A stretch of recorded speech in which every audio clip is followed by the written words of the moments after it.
Senhor presidente, senhoras senadoras, senhores senadores.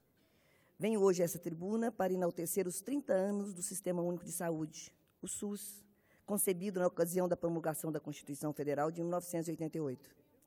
Sou médica, cardiologista, há 39 anos. Minha experiência profissional e como secretária municipal de saúde de Itumbiara, por quase 15 meses, instigam, portanto, a minha preocupação com assuntos relativos à saúde dos brasileiros. Sinto-me à vontade para tratar desses assuntos. Sou uma entusiasta do SUS, senhor presidente, o Sistema Único de Saúde. Durante o período de minha atuação no Senado Federal, pretendo deixar consignada a minha mensagem política de cidadã e representante do Estado de Goiás. E aceito o desafio de colocar-me à altura da dignidade com que sempre exerceu o mandato, a senadora Lucevânia, a quem substituo. Penso que a criação do SUS pelos constituintes de 1988 foi uma das mais belas e inspiradas páginas já escritas pelos brasileiros. Páginas vazadas em solidariedade, humanidade, compaixão pelo próximo e desejo de igualdade e de justiça social.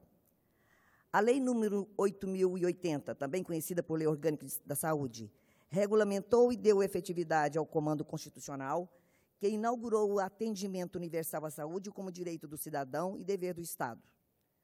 Antes de 1990, somente era atendido na rede o cidadão que tivesse emprego formal, com carteira assinada e fosse contribuinte da Previdência Social, o antigo INAMPS.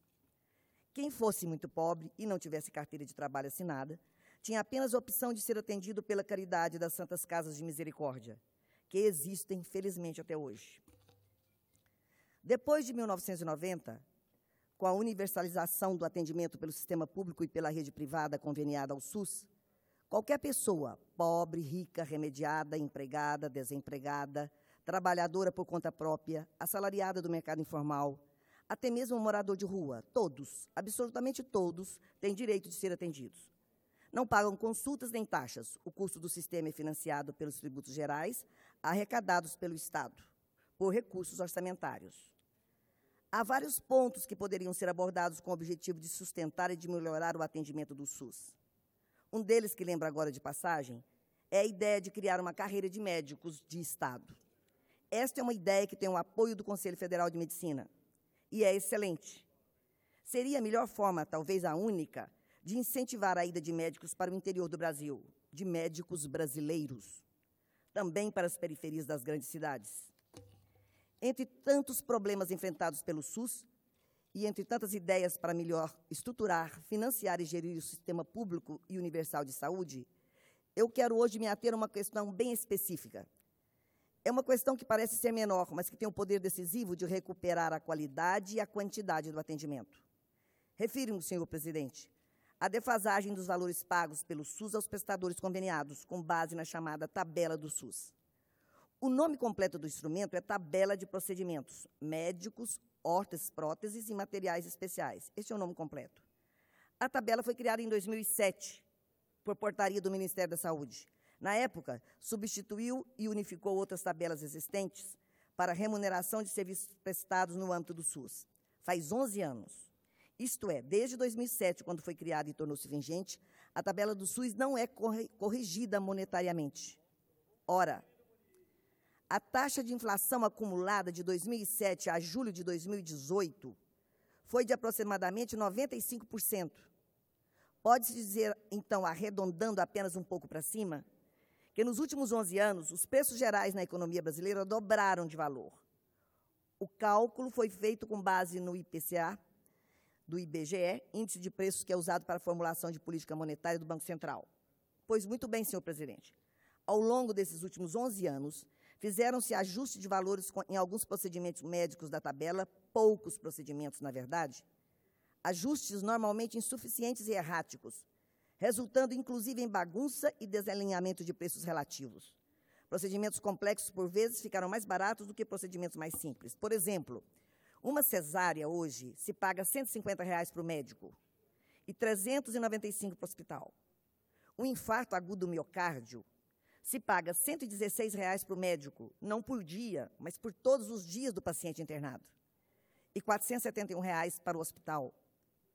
Uma cirurgia de fratura de fêmur se paga R$ 147 para o médico e R$ 725 para o hospital. Uma cirurgia de fratura de tornozelo, dificílima de ser resolvida, se paga R$ 124 para o médico e R$ 352 para o hospital.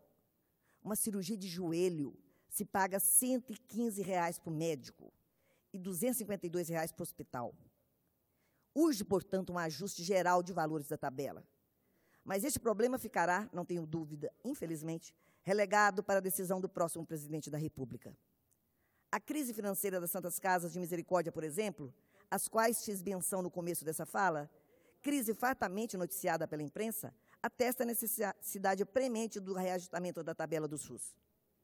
Senhores senadores, senhoras senadoras, em termos mais gerais, não podemos demorar muito para enfrentar a questão do subfinanciamento do SUS. Os recursos públicos destinados não são suficientes para um bom funcionamento do sistema. Sei que há, porém, sérios problemas de má gestão, bem como de corrupção. Por reconhecer problemas persistentes de má gestão e de corrupção no sistema, estimo que há certo espaço para a economia de recursos, que hoje são desperdiçados ou simplesmente desviados da finalidade original. Nesse ponto, sou otimista. Sinto que o país desperta para a necessidade de implantar reformas de gestão no setor público e verifico que o combate à corrupção tem atingido um grau de efetividade que é absolutamente inédito no Brasil. No entanto, tudo considerado, maior aporte de dinheiro será indubitavelmente necessário. Atualmente gastamos 3,9% do PIB com despesas obrigatórias da saúde. À guisa de comparação, trago aqui números de 3 países que, igualmente ao Brasil, possuem sistemas de saúde universal e gratuitos, que gastam mais que nós. O Canadá gasta 7,3% do PIB com saúde. O Reino Unido, 7,6%. A França, 9,5%. São 3 países que, diferentemente do Brasil, são desenvolvidos, mas que, em compensação, possuem população bem menores do que a nossa, enquanto nós estamos com 3,9% do nosso PIB. O que mais me preocupa na questão do subfinanciamento do SUS é a velocidade com que o número de idosos vai aumentar em relação ao total da população brasileira, como apontam os estudos demográficos. Hoje, no Brasil, 75% dos idosos dependem exclusivamente do SUS. E 73% deles são portadores de alguma doença crônica, como hipertensão, problemas de coluna, depressão, diabetes. Os custos do sistema, apenas para atender aos idosos, serão crescentes. Tal tendência é muito clara.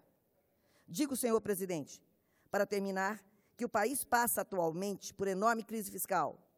Sei que, se o Brasil não fizer o ajuste fiscal, a economia entrará em pouco tempo em nova crise econômica. Entendo que a chamada emenda do teto dos gastos é necessária para enfrentar, com realismo e com coragem, a necessidade do ajuste das contas públicas. Não é verdade que a emenda congela os gastos com saúde e educação. A emenda do teto, aliás, cria uma proteção do piso contra a diminuição desses gastos. O que temos de fazer como representantes do povo é aumentar o nível de institucionalidade e efetividade orçamentária no Brasil. Nobre senadora Ione Magalhães. A senhora precisa de mais quanto tempo? 1 minuto.